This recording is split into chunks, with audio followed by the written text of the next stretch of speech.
Good morning students. आज अपनी बात करेंगे जो सेल से रिलेटेड टॉपिक चल रहा था उसी में नेक्स्ट पार्ट जो है वो है अपने सेल ऑर्गेनेलीज।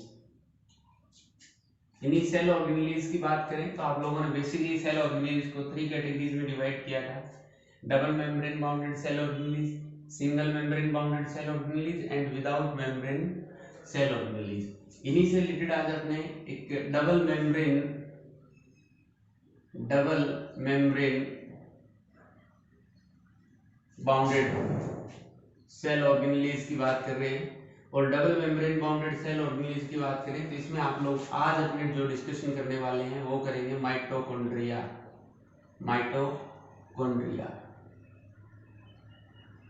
माइटोकॉन्ड्रिया की बात करने वाले हैं। देखो माइटोकॉन्ड्रिया जो है उस माइटोकॉन्ड्रिया की जो डिस्कवरी है सबसे पहले तो वो देखते हैं। डिस्कवर्ड बाय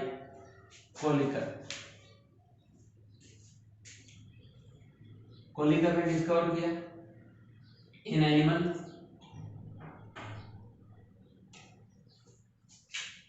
इसके अलावा जो डिस्कवरी का क्रेडिट मिलता है वो मिलता है एफ मेव्स को।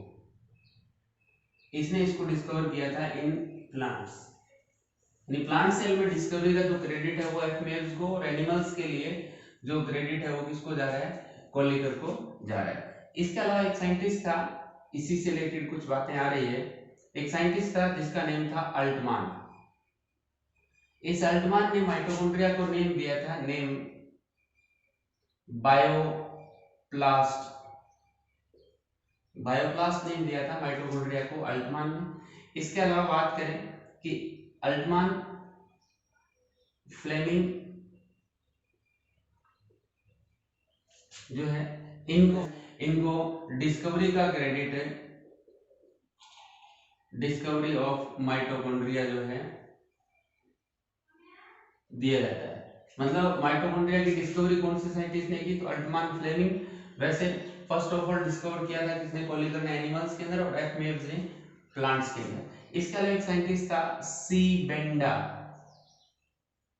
इस सी बेंडा ने माइटोकॉन्ड्रिया नेम दिया था, टर्म माइटोकॉन्ड्रिया नेम दिया। किसने भी? सी बेंडा ने। तो कुल मिला के बात करें इसके हिस्टोरिकल पॉइंट ऑफ व्यू से कि माइटोकॉन्ड्रिया जो है उस माइटोकॉन्ड्रिया को, जो कि डबल मेम्ब्रेन सेल ऑर्गेनेलिज है, ध्यान रखना है एग्जाम के अंदर इसी टाइप से क्वेश्चन पूछे जाते हैं। Mitochondria double membrane bounded cell organelles है। इसकी डिस्कवरी की थी कोलिकर साइंटिस्ट ने एनिमल्स के अंदर, और एफ मेव्स जो था उसने प्लांट्स के अंदर डिस्कवरी की। अल्टमान ने बायोप्लास्ट नेम दिया था इसी को। अल्टमान, फ्लेमिंग को इसकी डिस्कवरी का इक्वल क्रेडिट मिल रहा है, और सी बेंडा जो साइंटिस्ट था उसने माइटोकॉन्ड्रिया नेम दिया था। इसके जस्ट बाद अपने बात कर रहे हैं कि इस माइटोकॉन्ड्रिया की कुछ अदर नेम्स भी है। एक बार इसका स्क्रीनशॉट लें। इन अदर नेम्स की बात करें तो माइटोकॉन्ड्रिया में एक नेम आ रहा है माइटोकॉन्ड्रिया का जो कॉमन सा नेम है। अदर नेम की बात कर लेते हैं। अदर नेम, एक तो माइटोकॉन्ड्रिया है, इसके अलावा एटीपी मील ऑफ सेल, यानी सेल में एटीपी प्रोडक्शन का काम माइटोकॉन्ड्रिया का है, इसलिए इसको बोल दिया आपने एटीपी प्रोडक्शन वाली मील। इसके अलावा इसका दूसरा नेम और भी ले सकते हैं, सेल फर्नेंसिस,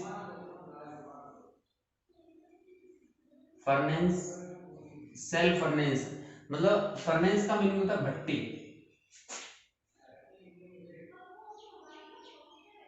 यानी जिसके अंदर आप लकड़ी वगैरह डाल के आग जलाते हैं, या जो मतलब घर में कोई बड़ा बर्तन रख के और उसके नीचे आग लगा लेते हैं, तो ऐसी जो सिस्टम है उसको आप भट्टी बोलते हैं। तो सेल फर्नेंसिस का मतलब सेल में बर्निंग का जो काम कर रहा है ना, वो कौन कर रहा है? आपको माइटोकॉन्ड्रिया कर रहा है, इसलिए इसको बोलते हैं सेल फर्नेंसिस। इसी का एक नेम है स्टोरेज बैटरीज ऑफ सेल, यानी सेल में एटीपी स्टोर का काम भी कौन कर रहा है? माइटोकॉन्ड्रिया कर रहा है, इसलिए इसको क्या बोल देते हैं? स्टोरेज बैटरीज ऑफ सेल भी इसको नेम दे देते हैं। इसके अलावा इसका एक नेम और भी है, पावर हाउस ऑफ सेल, यानी माइटोकॉन्ड्रिया को आप पावर हाउस ऑफ सेल भी नेम दे रहे हैं। इसके अलावा माइटोकॉन्ड्रिया का एक नेम और भी ले सकते हैं, वो है cell within cell, cell within cell, यानी सेल में दूसरी सेल की बात करें तो वो माइटोकॉन्ड्रिया है। तो कुल मिला के ये तो अपने माइटोकॉन्ड्रिया के अदर नेम हुए, सेल फर्नेसिस है, स्टोरेज बैटरीज है, पावर हाउस है, सेल विद इन सेल है, एटीपी मील है, माइटोकॉन्ड्रिया, ये इसके कुछ नेम हुआ। देखो माइटोकॉन्ड्रिया को पावर हाउस नेम देने का जो काम है वो एक साइंटिस्ट था स्केविड्स, उसने इसे नेम दिया था स्केविड्स। तो ये अदर नेम माइटोकॉन्ड्रिया के कंप्लीट हुए। फिर अपने बात करते हैं इसके नंबर ऑफ माइटोकॉन्ड्रिया की। तो नंबर ऑफ माइटोकॉन्ड्रिया का डिस्कशन करें तो नंबर ऑफ माइटोकॉन्ड्रिया जो है, नंबर ऑफ माइटोकॉन्ड्रिया, देखो जनरली ये 1000 टू 6000 इन ईच सेल मिल सकते हैं। बट सबसे पहले बात करें कि only one mitochondria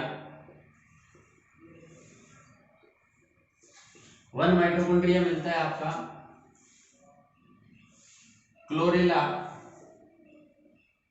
chlorella फुस्का।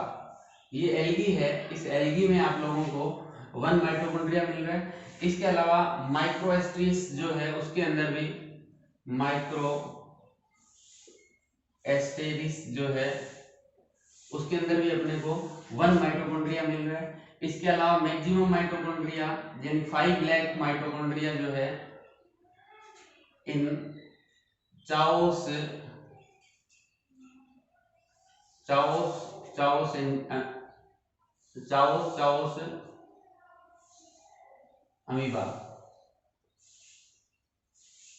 Amoeba protozoans में आता है, और चाओस अमीबा की एक स्पीसीज है, उसके अंदर अपने को कितने मिल रहे हैं, 5 लाख माइटोकॉन्ड्रिया जो है वो मिल रहे हैं। हायर एनिमल्स की बात करें, in higher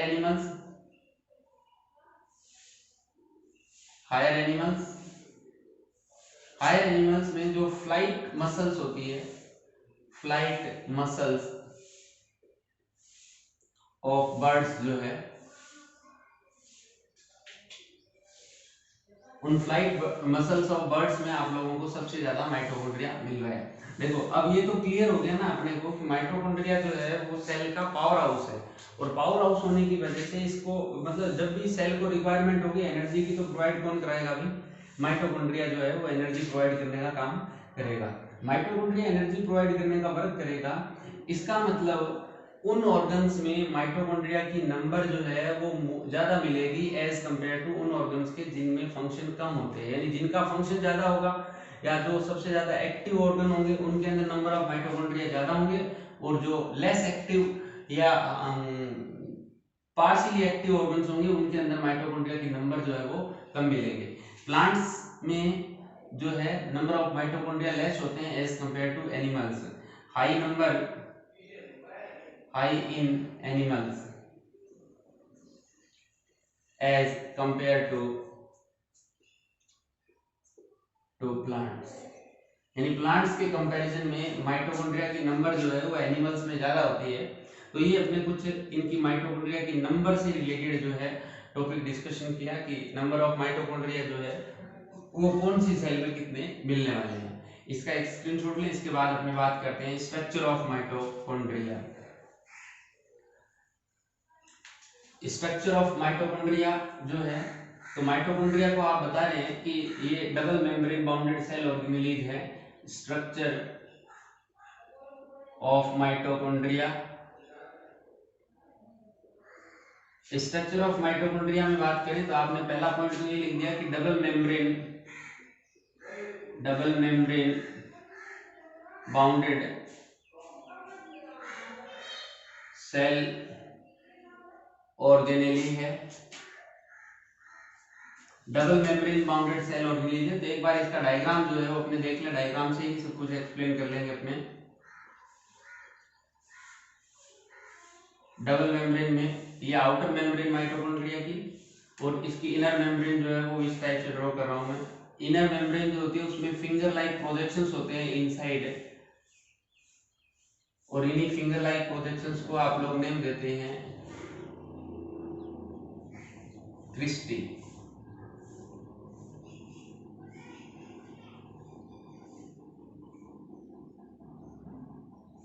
finger like projection जिनको क्या नेम देने अभी, क्रिस्टी नेम देते हैं। ये है आपके आउटर मेम्ब्रेन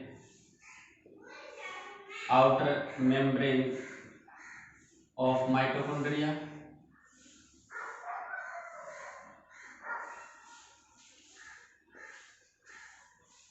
ये है इनर मेम्ब्रेन।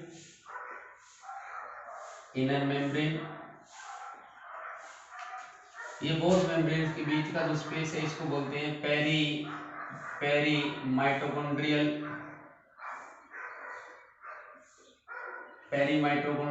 स्पेस। इसके अलावा ये जो पार्ट है, इस पार्ट को आप बोलते हैं माइटोकॉन्ड्रियल मैट्रिक्स। क्या नेम देने अभी, मैट्रिक्स। कई जगह स्ट्रोमा भी लिखा होता है, स्ट्रोमा, मैट्रिक्स, स्ट्रोमा, लिक्विड एक ही बात है।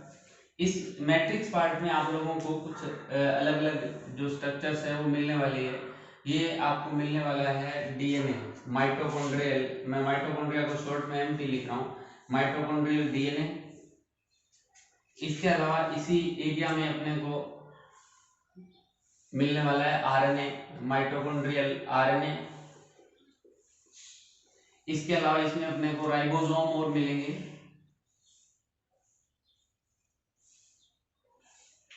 ये है राइबोसोम, और राइबोसोम जो पर्टिकुलर माइटोकॉन्ड्रिया में होते हैं वो 70S टाइप के होते हैं। अब आप लोगों को ये माइंड में नहीं आ रहा होगा कि 70S होता क्या है।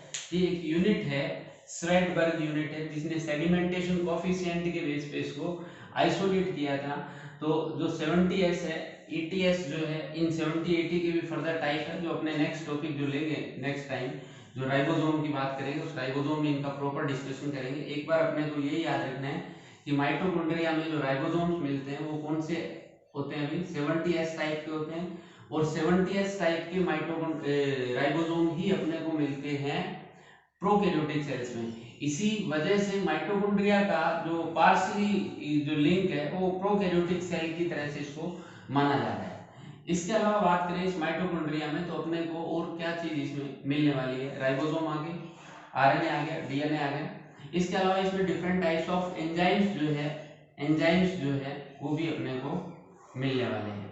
अब ये कह रहा है कि जो आपने क्रिस्टी जो ड्रॉ की है, मैं यहाँ लिख रहा हूँ इसको क्रिस्टी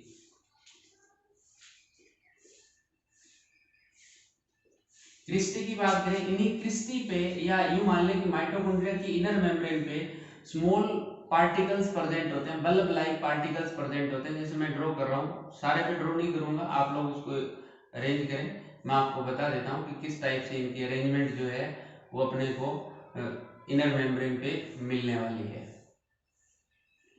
ये जो पार्टिकल्स है इसकी इनर मेम्ब्रेन पे, माइटोकॉन्ड्रिया की कंप्लीट मेम्ब्रेन पे होते हैं, इनर पे। मोर नंबर ऑफ इन पार्टिकल्स की जो ज्यादा नंबर है वो क्रिस्टी वाले हिस्से पे होती है। इन पार्टिकल्स को आप लोग नेम देते हैं F1 particle, sorry F0 F1 particle. मैं इधर लिख रहा हूं नेम इसका F0 F1 पार्टिकल। यह इन्हीं का दूसरा नेम है एलिमेंट्री पार्टिकल्स। इन्हीं को आप लोग नेम दे सकते हैं ऑक्सीसोम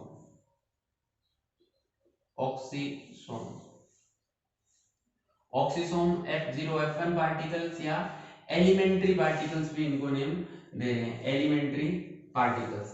देखिए इन एलिमेंट्री पार्टिकल्स या ऑक्सीसोम को मैं इसका व्यू जो है वो यहाँ ड्रॉ कर रहा हूँ, थोड़ा सा ध्यान दें आप लोग, इसको इस साइड में ड्रॉ कर रहा हूँ। ये अपने पास इनर मेम्ब्रेन की बात कर लेते हैं, क्योंकि मेम्ब्रेन होगी तो ये तो कंफर्म है अपने को कि मेम्ब्रेन में कुछ ना कुछ विड्थ होगी इस टाइप से। वो आपके सिंगर निकोलसन मॉडल के अकॉर्डिंग बात कर रहे हैं अपने, तो इस टाइप से इनर मेम्ब्रेन ऑफ माइटोकॉन्ड्रिया जो है वो इस टाइप से होगी। इसी इनर मेम्ब्रेन में ये कह रहा है कि ये जो F1 F0 पार्टिकल जो है, यानी ये इस टाइप से इनर मेम्ब्रेन में एम्बेडेड होते हैं जो पार्टिकल्स,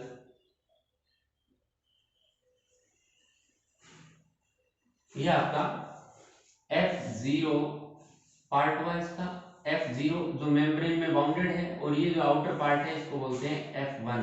तो ये F0 F1 पार्टिकल या ऑक्सीसोम जो है, ये यूं मान लें कि जो एलिमेंट्री पार्टिकल्स है, इन एलिमेंट्री पार्टिकल्स की स्ट्रक्चर इस टाइप से होगी। अब ये तो अपने पास माइटोकॉन्ड्रिया का स्ट्रक्चरल ओवरव्यू जो है वो अपने पास रहा। अब बात कर रहे हैं कि स्ट्रक्चर से रिलेटेड यानी एटीपी प्रोडक्शन का काम किस टाइप से होगा, क्या क्या इसमें फंक्शन होने वाले हैं। अपनी जो बॉडी है, उस अपनी बॉडी में जैसे आप कोई फूड ले रहे हैं, वो फूड एलिमेंट्री कैनाल में, और एलिमेंट्री कैनाल में उस कॉम्प्लेक्स फूड को सिंप्लीफाई करके एब्जॉर्ब करके आपके ब्लड में ट्रांसफर कर दिया जाता है। ब्लड के थ्रू जो फूड है वो आपकी ईच सेल में जाएगा, सेल में फूड जाएगा, तो सेल के अंदर क्या प्रोसेस होगी, मैं ऊपर थोड़ा सा आपको एक्स्ट्रा पॉइंट में बता रहा हूँ। ये अपने पास मान ले सेल है, मैं ओनली वन मेम्ब्रेन ड्रॉ कर रहा हूँ इसमें। इस सेल में आप लोगों ने कहा कि सर ये माइटोकॉन्ड्रिया प्रेजेंट था, जो भी डायग्राम ड्रॉ किया है आपने वो मैंने सिंपल में उसको वहां लिखा है ऐसे। सेल में जो भी फूड मटेरियल आएगा, ग्लूकोज जो आएगी, मोस्टली फूड मटेरियल में जो ग्लूकोज है, फ्रक्टोज है, जो सिंप्लीफाइड फूड है उस वही एंट्री कर रहा है। तो सेल में जो फूड आएगा उस फूड के आते ही ग्लूकोज, जैसे साइटोप्लाज्म है, क्योंकि ये पार्ट कौन सा है अभी, साइटोप्लाज्म का है, इस साइटोप्लाज्म में फूड के आते ही इस ग्लूकोज जो साइटोप्लाज्म है उसका ब्रेक डाउन करके इसके कंपोनेंट बन जाते हैं पायरुविक एसिड। याद रखना मैं नेम से ही, पायरुविक एसिड। ये जो पायरुविक एसिड है वो 3 कार्बन कंपाउंड होता है। ग्लूकोज 6 कार्बन कंपाउंड है, पायरुविक एसिड 3 कार्बन कंपाउंड है। और जैसे ग्लूकोज या यूं मान लें कि जो हेक्सोज शुगर है 6 कार्बन वाली, वो एंटर की किसमें, साइटोप्लाज्म में, तो साइटोप्लाज्म में एंट्री करते ही इस ग्लूकोज का ब्रेक डाउन करके किसका प्रोडक्शन हो गया भाई, पायरुविक एसिड का प्रोडक्शन हो गया। ये जो पायरुविक एसिड होता है वो 3 कार्बन कंपाउंड है। ये pyruvic acid further break down जो है वो होगा ऑक्सीडेटिव पाथवे के अंदर, ये माइटोकॉन्ड्रियल मेम्ब्रेन में एंटर करेगा। कहाँ एंटर करेगा भाई, माइटोकॉन्ड्रियल मेम्ब्रेन में। अब देखो मैं उसको यहाँ लिख रहा हूँ कि पायरुविक एसिड कहाँ आ गया भाई, अपने पायरुविक एसिड Pa लिख दिया मैंने, ये आ गया पेरीमाइटोकॉन्ड्रियल स्पेस में। कहाँ आ गया भाई, पेरीमाइटोकॉन्ड्रियल स्पेस में। पेरीमाइटोकॉन्ड्रियल स्पेस में इस पायरुविक एसिड का ब्रेक डाउन हो जाता है एसिटाइल कोएंजाइम ए में। इसमें ब्रेक डाउन हो जाएगा भाई एसिटाइल कोएंजाइम ए में। और ये जो एसिटाइल कोएंजाइम ए है वो एक्चुअल में एंटर कर रहा है मैट्रिक्स में। ये कहाँ आ जाएगा, एसिटाइल कोएंजाइम ए जो है वो कहाँ एंट्री कर जाएगा भाई, मैट्रिक्स वाले पार्ट में एंटर करेगा। मैट्रिक्स में एंटर करते ही इस वाले एरिया में मैट्रिक्स में जो डिफरेंट टाइप्स ऑफ एंजाइम है वो इस एसिटाइल कोएंजाइम ए का कंप्लीट ब्रेक डाउन करेंगे।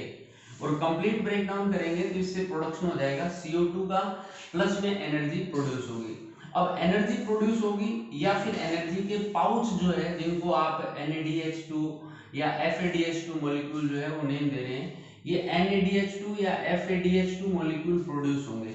इन NADH2 और FADH2 मॉलिक्यूल से ATP प्रोडक्शन का जो वर्क होगा वो आपके इसी इनर मेम्ब्रेन में जो प्रेजेंट है ऑक्सीसोम का बेसल पार्ट जो है जहाँ साइटोक्रोम्स प्रेजेंट होते हैं वो साइटोक्रोम पर्टिकुलर वर्क कर रहे हैं। अब आप लोग इसको दोबारा सुने, कुछ बच्चों के माइंड में नहीं आई होगी, एक बार इस डायग्राम का आप ओवरव्यू जो डायग्राम है वो लें कि किस टाइप से डायग्राम ड्रॉ किया। मैं इसके बाद आपको लीनियर डायग्राम्स के थ्रू एक्सप्लेन कर रहा हूँ कि माइटोकॉन्ड्रिया में किस टाइप से फूड का ऑक्सीडेशन हो रहा है। तो अपने एक बार इसको नोट करें। देखें, आपने कहा कि जो फूड मटेरियल आएगा, जो ग्लूकोज आएगी, ग्लूकोज जो आएगी माइटोकॉन्ड्रिया में, सॉरी साइटोप्लाज्म में, वो साइटोप्लाज्म वाली ग्लूकोज कैसे फंक्शन करने वाली है, ये ग्लूकोज थी, ग्लूकोज एंटर कर रही है साइटोप्लाज्म में, साइटोप्लाज्म जो है उसमें एंट्री करते ही इस ग्लूकोज का ब्रेक डाउन हो जाएगा और ये कन्वर्ट हो जाएगी पायरुविक एसिड में। ये जो पायरुविक एसिड जो है वो एंटर करेगा एंटर इनटू माइटोकॉन्ड्रिया। ये कहाँ जाएगा भाई? माइटोकॉन्ड्रिया।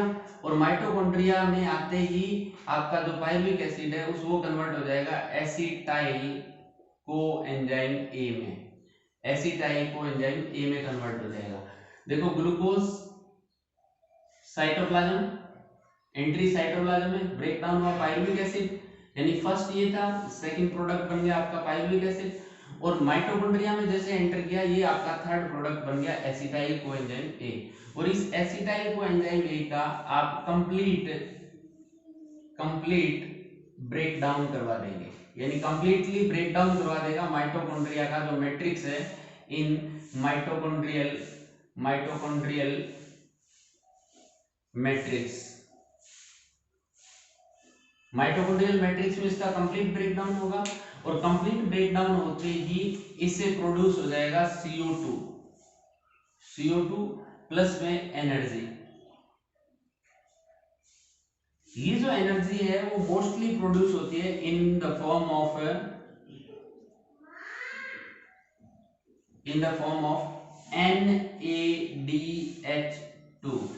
NADH2 या फिर आप बोल सकते हैं FADH2।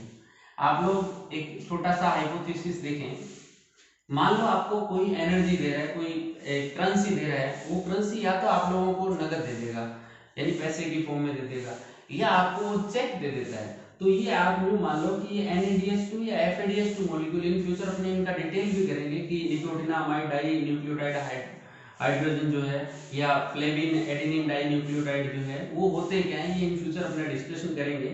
बट एक बार इनको भी मान लें कि ये पैसे के या कुछ एनर्जी के चेक है, और इन चेक से आपको पैसा कब मिलेगा? जब आप इन चेक को बैंक में जाके अप्लाई करोगे, तब जाके आपको इनके अगेंस्ट आपको पैसा मिलने वाला है।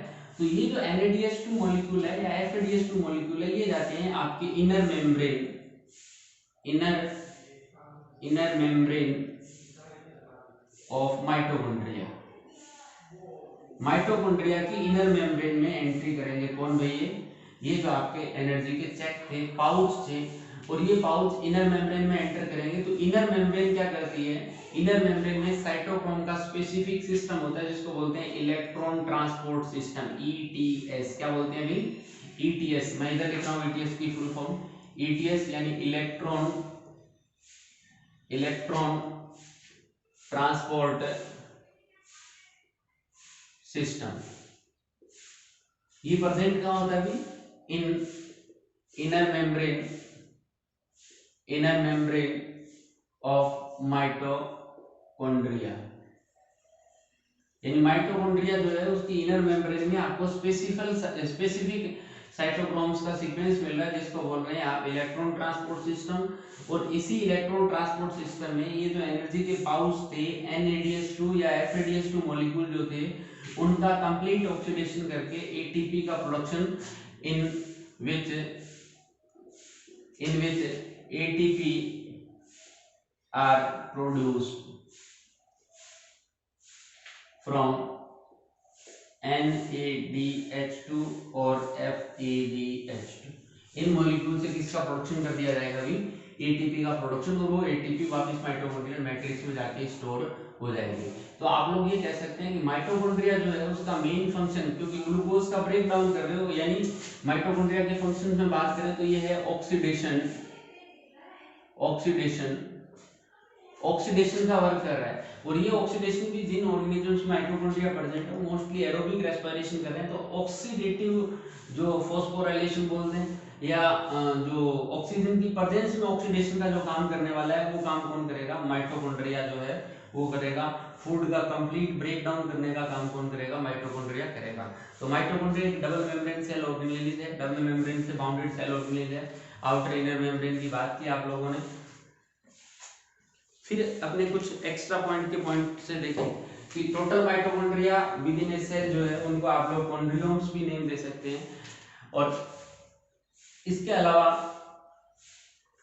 आप बात करें इन माइटोकॉन्ड्रिया से रिलेटेड, तो माइटोकॉन्ड्रिया की फंक्शन जो है उसमें मेन फंक्शन जो है ऑक्सीडेटिव फॉस्फोराइलेशन। एक बार इसको नोट करें आप लोग। माइटोकॉन्ड्रिया का जो मेन फंक्शन है वो है ऑक्सीडेटिव फॉस्फोराइलेशन, यानी जो भी फूड मटेरियल आएगा उस फूड मटेरियल का साइटोप्लाज्म में आप लोगों ने प्रोडक्शन कर दिया, किसका भी, पायरुविक एसिड का। उस पायरुविक एसिड जो है, पायरुविक एसिड जो है, उस पायरुविक एसिड का कंप्लीट ऑक्सीडेशन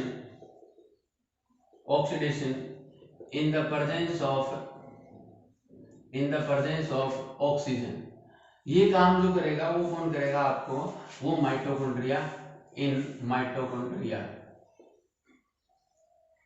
यानी ये काम करने वाला है आपका माइटोकॉन्ड्रिया। तो माइटोकॉन्ड्रिया का जो ये प्रोसेस होगा, जो आपका ऑक्सीडेशन का काम होगा, देखो इस ऑक्सीडेशन में आपने कहा कि सर FADH2 मॉलिक्यूल से या NADH2 मॉलिक्यूल जो थे, इन NADH2 और FADH2 मॉलिक्यूल से आप लोग प्रोड्यूस कर रहे हो ATP। किसका प्रोडक्शन कर रहे हैं, ATP। अब ATP इनसे कैसे प्रोड्यूस होती है, जनरली क्या होता है कि इधर से ADP एडिनोसिन डाइफॉस्फेट जो होता है उसके साथ में इनऑर्गेनिक फॉस्फेट अटैच कर दी जाती है। अब इसके साथ में फॉस्फेट को अटैच करने के लिए एनर्जी की रिक्वायरमेंट होती है और वो एनर्जी रिलीज होती है इन मॉलिक्यूल्स के ब्रेक डाउन होने से। तो आप बोल सकते हैं कि इनमें जो एनर्जी होती है वो ADP प्लस इनऑर्गेनिक फॉस्फेट, देखो एडिनोसिन डाइफॉस्फेट था और वन फॉस्फेट इसके साथ और अटैच करोगे तो ये किस में कन्वर्ट हो जाएगा, एडिनोसिन ट्राइफॉस्फेट में कन्वर्ट हो जाएगा, यानी ADP कन्वर्ट हो जाएगी ATP में। एनर्जी कहां से लेगा, FADH2 या NADH2 से लेगा। तो देखो इसमें ADP के साथ फॉस्फेट अटैच हो रहा है, इसको बोलते हैं फॉस्फोराइलेशन। क्या बोलते हैं भाई, फॉस्फोराइलेशन। कौन सी प्रोसेस बोलते हैं, फॉस्फोराइलेशन की प्रोसेस। फॉस्फेट का अटैच होना किसके साथ, ADP के साथ, इनऑर्गेनिक फॉस्फेट अटैच हो रही है और किसका प्रोडक्शन हो रहा है, ATP का। तो इस प्रोसेस को बोलते हैं फॉस्फोराइलेशन। बट इस फॉस्फोराइलेशन के लिए ये जो मॉलिक्यूल्स थे, इन मॉलिक्यूल्स का प्रोडक्शन हुआ ऑक्सीजन की प्रेजेंस में, in the presence of oxygen. तो इस फॉस्फोराइलेशन को आप जनरली नेम दे रहे हैं ऑक्सीडेटिव फॉस्फोराइलेशन। देखिए ऑक्सीडेटिव फॉस्फोराइलेशन नेम क्यों दिया, क्योंकि ATP का ये जो प्रोडक्शन हो रहा है वो ऑक्सीजन की प्रेजेंस में हो रहा है और ऑक्सीडेशन रिडक्शन की प्रोसेस के थ्रू हो रहा है। तो ऑक्सीजन की प्रेजेंस में ATP प्रोड्यूस हो रही है, इसलिए इसको बोलते हैं ऑक्सीडेटिव फॉस्फोराइलेशन। तो माइटोकॉन्ड्रिया का मेन फंक्शन तो यही है, एनर्जी स्टोरेज करने का काम करेगा माइटोकॉन्ड्रिया, इसलिए इसको पावर हाउस नेम दे दिया आप लोगों ने। और ये कंप्लीट ऑक्सीडेशन ऑफ फूड जो है उसका काम कर रहा है। तो ये अपना था माइटोकॉन्ड्रिया, जो double membrane bounded cell organelle था। हाँ ये ध्यान रखें कि माइटोकॉन्ड्रिया से रिलेटेड की largest cell organelle in animal cells, यानी एनिमल सेल्स में तो लार्जेस्ट जो सेल ऑर्गेनेलीज है वो कौन सा है, माइटोकॉन्ड्रिया है। बट इन प्लांट्स ये सेकंड लार्जेस्ट है, यानी प्लांट में आप लोगों के जो क्लोरोप्लास्ट होता है वो लार्जेस्ट सेल ऑर्गेनेलीज है, इस वजह से माइटोकॉन्ड्रिया सेकंड नंबर पे, जबकि एनिमल्स में फर्स्ट नंबर पे है। बिकॉज एनिमल सेल के अंदर आपके क्लोरोप्लास्ट जो है वो होता नहीं है, और जब नहीं होगा तो ऐसी सिचुएशन माइटोकॉन्ड्रिया ही क्या होगा, लार्जेस्ट सेल ऑर्गेनेलीज रहने वाला है। तो ये अपना माइटोकॉन्ड्रिया जो double membrane bounded cell organelles है वो कंप्लीट होता।